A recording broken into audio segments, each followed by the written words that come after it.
Buenos días, bienvenidos al programa Voces en Directo, nuestra segunda transmisión del año, y tendremos la oportunidad de conversar con el economista para Canadá y México en Bank of America Merrill Lynch, Carlos Capistrán, quien está de visita en México. Mi nombre es Yolanda Morales y estamos haciendo la transmisión desde las oficinas de Bank of America en Ciudad de México. Doctor Capistrán, muy buenos días y gracias por estar con nosotros. Yolanda, muy buenos días. Es un placer para mí estar de nuevo contigo en tu programa. Muchas gracias.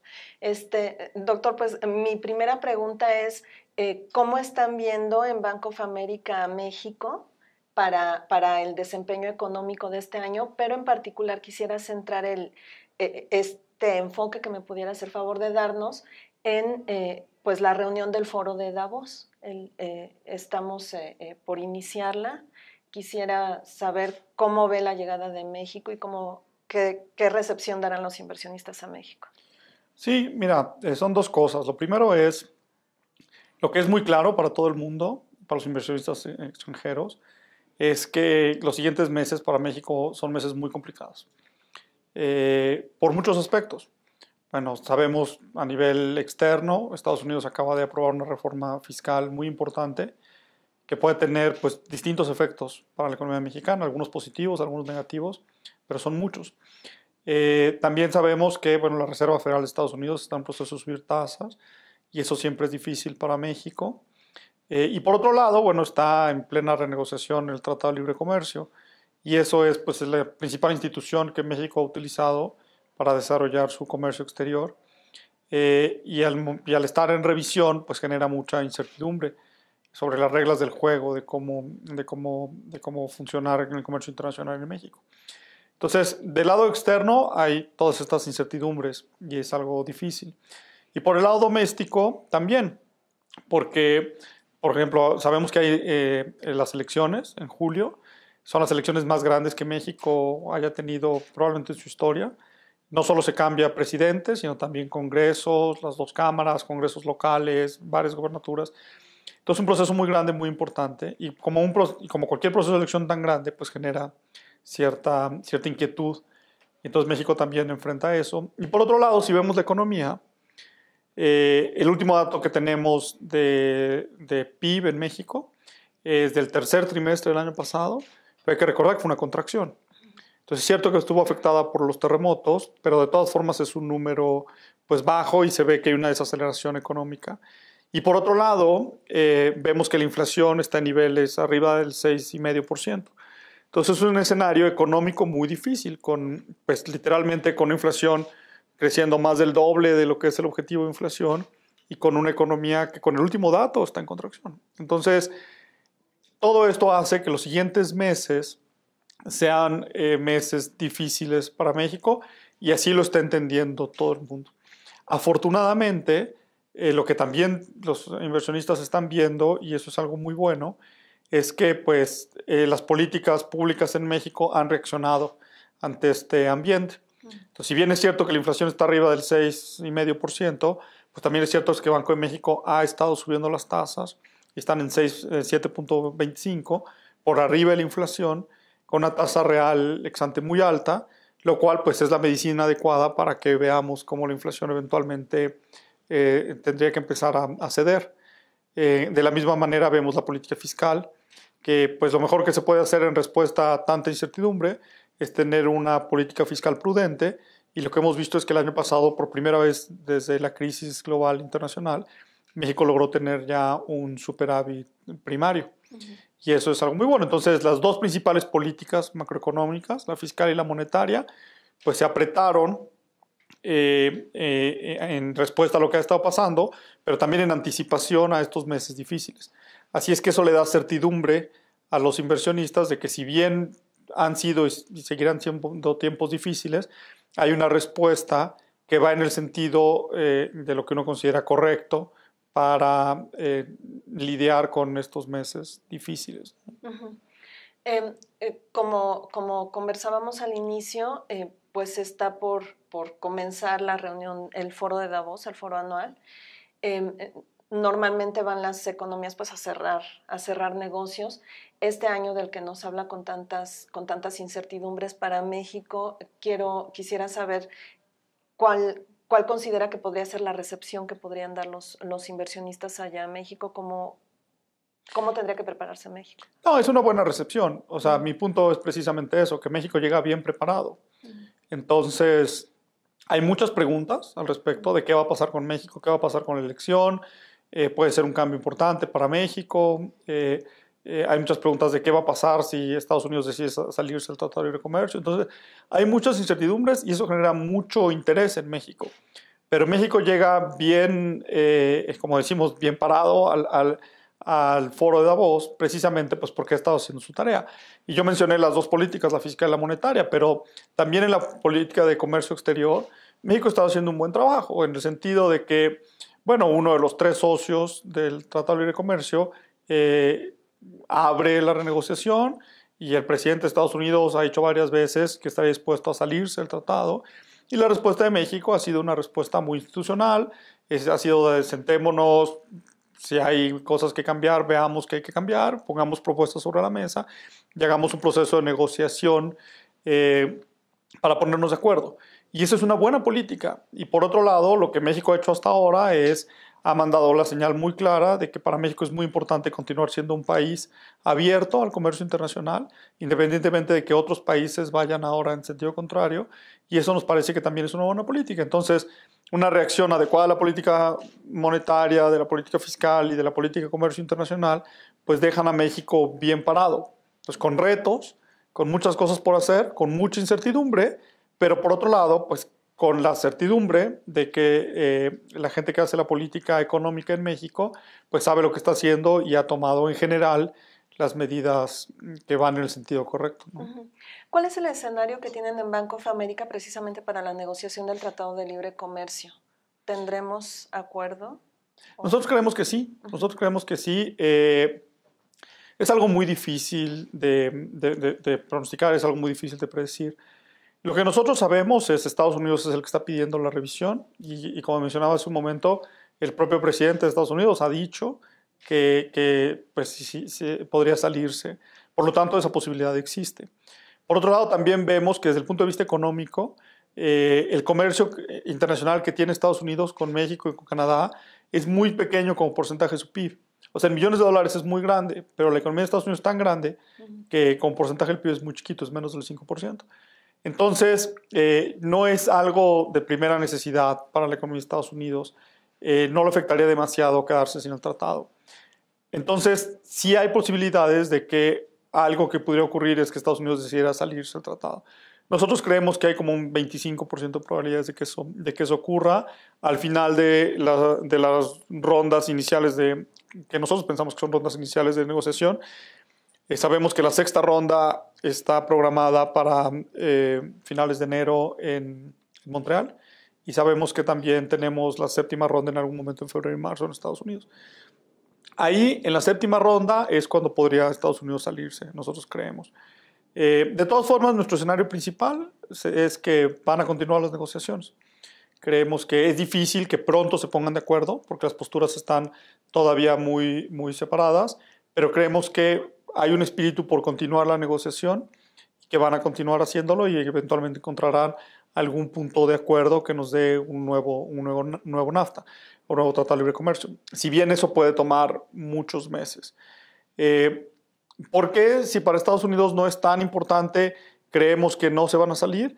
Bueno, porque si bien para la economía en general no es importante, para algunas industrias como la agrícola, como la automotriz y para algunos estados, los estados del sur en su comercio con México, los estados del norte en su comercio con Canadá, sí es algo importante.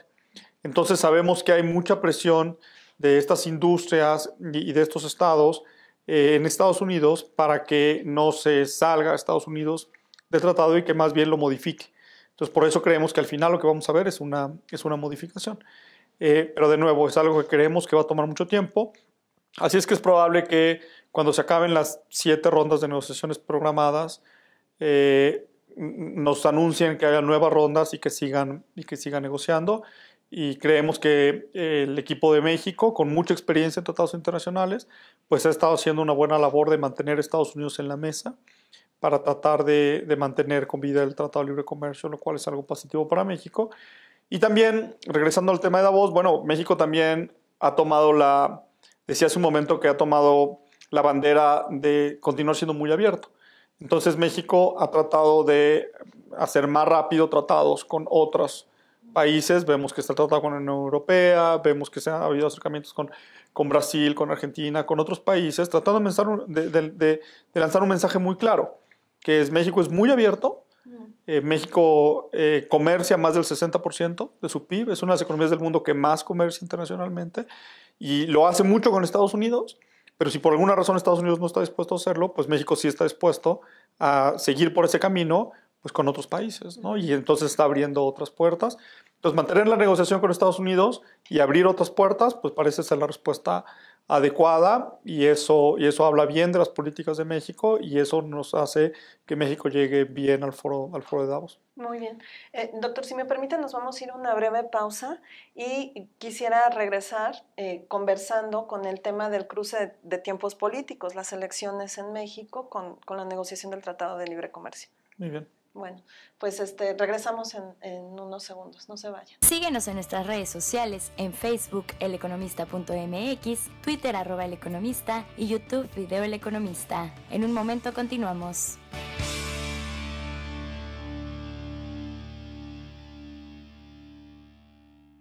Hologear es la revista más completa del mundo de alta relojería, donde te ofrecen los modelos más exclusivos del mercado, las ferias de relojería más importantes a nivel global, con contenidos de alto valor editorial, artículos, entrevistas, novedades, marcas y toda la pasión por los relojes más atractivos y exclusivos. Equestrian. Para los amantes del mundo ecuestre, esta es la revista que necesitan traer siempre bajo el brazo. Les daremos un paseo por la vida ligada a esta disciplina. Además, les mostraremos el mejor ángulo de los productos y experiencias de lujo que acompañan a este estilo de vida. O'Clock. La revista para todos los interesados en los relojes de cuarzo es O'Clock. Los ejes temáticos giran alrededor de las tendencias y las noticias más importantes de la industria, las celebridades y las pasarelas que definen el rumbo de la moda internacional.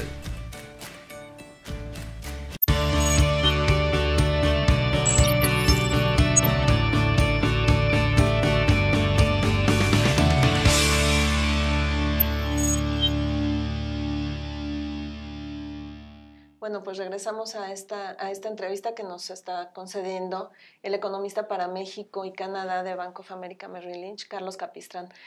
Doctor Capistrán, preguntarle cómo ve la negociación del Tratado de Libre Comercio con este cruce de tiempos electorales.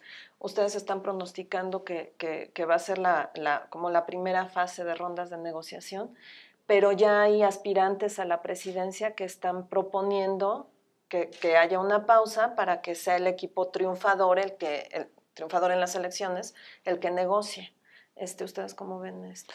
Bueno, nosotros creemos que sí es una posibilidad el hecho de que las negociaciones se extiendan más allá de las elecciones en México y que en ese contexto sí es factible pensar en que pudiera haber incluso alguna pausa para que México vaya a elecciones, incluso después otra porque Estados Unidos va a elecciones en noviembre. Entonces, por eso creemos que puede ser un proceso muy extendido. Y eso hace sentido, y hace sentido por muchas razones. En primer lugar, bueno, pues los mismos equipos y la misma gente que está haciendo la negociación, bueno, pues tiene un cambio importante. El país está decidiendo quién va a llevar el rumbo económico en los siguientes meses. Y eso pues involucra también la política de comercio internacional. Entonces hace todo el sentido en una negociación estando tan cerca de un cambio importante, pues que pudiera ser el nuevo equipo el que también dijera algo, ¿no? Ahora, puede ser un nuevo equipo, puede ser continuidad del equipo actual. Algo que hemos visto en México, y esto lo vimos ya incluso en la transición anterior cuando pasa el PRI al PAN y luego del PAN al PRI, es que el equipo de negociación de tratados internacionales, hay un cuerpo técnico dentro de la Secretaría de Economía que tiene ya muchos años, bajo muchas administraciones, haciendo estas negociaciones internacionales. Eso, de hecho, es una ventaja que México tiene respecto a Estados Unidos, que tiene un equipo profesional ya de muchos años haciendo este tipo de tratados. Entonces, ese equipo técnico es muy posible que no importa quién gane, siga ahí, porque eso es lo que ha pasado. Entonces es una buena noticia para México, pero sí es cierto que las grandes directrices de hacia dónde van las cosas se dan a un nivel más alto. Entonces sí hay algunos argumentos para esperar y decir, bueno, pues que México tome su decisión de quién va a gobernar los siguientes años, y eso puede abrir la pauta a seguir las negociaciones después de la elección. Entonces definitivamente creemos que es un escenario factible, que cuadra muy bien con lo que nosotros creemos que son negociaciones extendidas. ¿Y qué tan accesible ve usted la posición de Estados Unidos, por ejemplo, a dar esta pausa sin decir, ay no, yo ya, mejor me voy? Bueno, lo que platicábamos hace un momento es sí existe el riesgo de que en marzo Estados Unidos decida salirse. Decíamos que lo vemos en 25% de probabilidad. Entonces, o sea, la decisión, digamos, el que abrió las negociaciones es Estados Unidos. Entonces, pues el principal que tomará las decisiones y el que está poniendo las propuestas difíciles en la mesa es Estados Unidos. Entonces, en ese sentido, la decisión corresponde en buena medida a Estados Unidos, pero creemos que si la decisión es no salirse y continuar con las negociaciones, sí hay un buen argumento en el sentido de hacer una pausa para ir a elecciones. De todas formas, ya los tiempos son tales que vamos a ver un traslape entre lo que está ocurriendo en la negociación con el Tratado de Libre Comercio y los tiempos electorales en México. Porque incluso lo que sabemos ahora es que llegarán, o sea, tienen que tomar una decisión para el 30 de marzo. Es un límite autoimpuesto por los 3 países, y ahí dirán, extendemos las negociaciones o se terminan o lo que concluyan. Pero ya para el 30 de marzo estamos ya muy cerca de las elecciones de México, y cualquier conclusión que tomen los equipos negociadores, pues seguramente será discutido como parte de la elección en México. Entonces, esto ya involucra un traslape y forma parte de lo que platicábamos hace un momento, de los meses difíciles, volátiles que enfrenta México, porque no solo enfrenta un potencial cambio de rumbo en la parte de gobierno y de políticas, sino también un potencial cambio de rumbo en la parte, pues, de lo que hace una institución emblemática en México de comercio internacional y el eje de la transformación económica de México de los últimos años. Entonces, 2 cosas importantes: México potencialmente las puede cambiar, y entonces eso naturalmente genera inquietud, incertidumbre, y por eso los meses difíciles de los que platicábamos, ¿no? ¿Y esta incertidumbre podría generar también cautela de parte de los inversionistas para...? Sí, así es. Del lado de las negociaciones del Tratado de Libre Comercio, o sea, ha generado ya un cierto impacto negativo sobre la inversión, que es muy natural, porque mucha de la inversión extranjera pues está aquí basado en las reglas que se tienen por el Tratado de Libre Comercio. Entonces, si esas reglas están en juego, si pueden cambiar, es natural que las empresas decidan esperar un poco a que se resuelva esta incertidumbre antes de comprometer recursos importantes. Eso no solamente lo está viendo México, lo ve también Canadá. Ha sido muy claro, los canadienses han sido muy claros que está teniendo un impacto negativo sobre la inversión en Canadá, toda esta incertidumbre. Entonces, también para México. Y por el lado de las elecciones, es igual, con la diferencia que en las elecciones hay un punto final muy claro. O sea, el Tratado de Libre Comercio puede o no acabar la negociación el 30 de marzo. Como decíamos, pues, creemos que se va a extender, pero la elección es el 1 de julio. Digamos, el 1 de julio es la elección, y unos días después, pues muy probablemente será claro quién habrá ganado, y en ese momento se resuelve una muy buena parte de esa incertidumbre. Entonces, también ahí las empresas tienen muchos incentivos para esperar unos meses para después invertir. Así es que creemos que la inversión, por estos motivos, puede no estar muy bollante en México, puede sufrir un poco, y es algo que creemos que puede tener una afectación sobre la economía. Ok, ¿solo la inversión productiva o está hablando también de inversión de cartera, y cuál sería ese escenario? Bueno, sí, esa es una muy buena pregunta. Fundamentalmente estamos hablando de la inversión productiva, digamos, de inversión extranjera directa. Eso es a lo que me estaba refiriendo con mis comentarios. La inversión de cartera, esa depende también un poco de toda esta incertidumbre, pero depende más de algunas otras cosas. Ahí, por ejemplo, nos preocupa un poco más que con la reforma fiscal en Estados Unidos, pues va a haber más presión para las tasas de interés en Estados Unidos para subir. para subir por sí solas, porque hay mayor déficit, porque hay mayor crecimiento, porque hay mayor inflación, pero también porque la Fed puede subir más. Creemos que la Fed va a subir 3 veces este año, pero puede subir 4 sin mayor problema. O sea, los riesgos está que suba más de 3 veces. Y en ese sentido, eso es algo que sí puede tener un impacto sobre la inversión de cartera y llevar recursos afuera de México hacia Estados Unidos. Y eso puede tener repercusiones sobre el tipo de cambio, por ejemplo. Entonces, los dos tipos de inversión, digamos, tienen ciertos riesgos, pero vienen dados por distintas cosas. Si bien forma parte de un contexto incierto en general, ¿no? Para México. Doctor, ¿nos podría hacer el favor de darnos los pronósticos puntuales que tienen de crecimiento, de tasas de inflación? Sí, claro, para México estamos esperando este año que la economía se desacelere un poco. El año pasado la economía habrá crecido un poco por arriba del 2%. Entonces creemos que este año México crecerá un poco por debajo del 2%. Formalmente estamos esperando 1.6%. Habrá una distinción muy importante en la economía porque con Estados Unidos creciendo pues incluso casi cercano al 3% después de la reforma fiscal, eso es bueno para México, entonces puede ayudar con las exportaciones, puede ayudar con las remesas, puede ayudar con el turismo. Entonces la parte que depende de la demanda externa de México puede verse bien, pero creemos que con todo esto que platicamos hace un momento de políticas fiscales y monetarias más conservadoras y con toda esta incertidumbre, creemos que la inversión y el consumo y el gasto de gobierno en inversión en México puede sufrir un poco y eso, como el consumo es la parte más grande de la economía, creemos que acabará ganando y por eso creemos que la economía se va a desacelerar un poco a 1.6%, si bien vamos a ver esta dicotomía. La inflación, hoy vimos que cerró el año en cerca del 6.8%, tuvimos la inflación muy alta. Creemos que irá bajando, incluso en la primera quincena de enero veremos una caída importante y después lentamente irá bajando para situarse en niveles cercanos al 4%. Creemos que la mayoría del año estará un poco por arriba, el 4%, pero sí hay una posibilidad importante de que para el cierre del año pudiera incluso estar por debajo del 4%.